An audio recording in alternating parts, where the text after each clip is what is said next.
smack. Bang goes the bodywork, bang goes the no claims bonus. To all intents and purposes, an accident.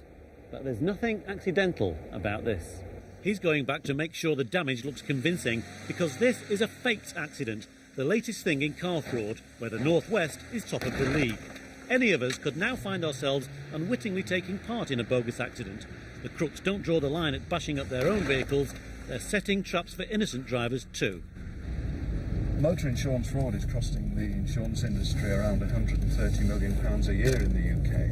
The problem has become particularly worse with the advent of gangs who are staging sometimes quite complicated road traffic accidents. But now the insurance companies are fighting back. They've produced a video to train their staff how to spot false claims and just what they involve. It's my business, this. I do it for a living. You always find lads in the street want to earn a few quid. You know, they give them a backhander, give them a grand, they're happy, and they think they swung the channel by filling a few forms in, you know, or nipping up the hospital to have an X-ray. You know, say there's 4 of us and they've all had a bit of whiplash, and then you've got the 3 people in that. Obviously, they can really go to town because it weren't their fault. Easy money, really. And the insurance companies, well, they're the losers, really. Big business, these cars. But if the insurers spot something that triggers their suspicions, they'll call in their own private investigator to dig deeper. And for one private eye at least, there's no doubt where this caper sprang from.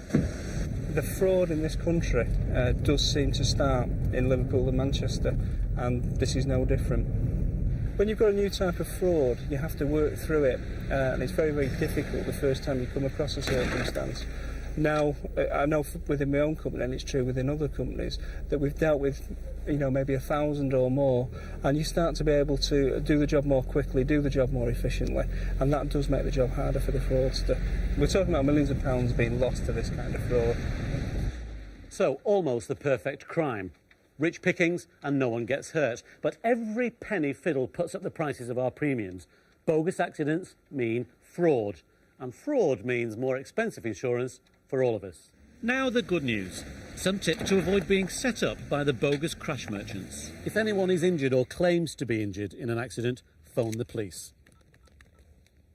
Get the details of anyone and everyone in the other vehicle. Often criminals claim they were carrying a multitude of passengers when obviously they weren't. Always carry a cheap disposable camera with you and take as many photographs as you can of the scene. Try to get the details of the independent witnesses, but beware of accomplices planted by the criminals. If you can, make a little sketch and jot down all the details. What happened, where, who was involved. Do it on the back of an envelope, but do it as quickly as you can. The villains have no qualms about faking accidents or faking injuries or involving innocent motorists. They claim to be hurt in those fake accidents, but in fact, they hurt us because their greed means it costs us more money to put our cars on the road. And that's what I call a real pain in the neck.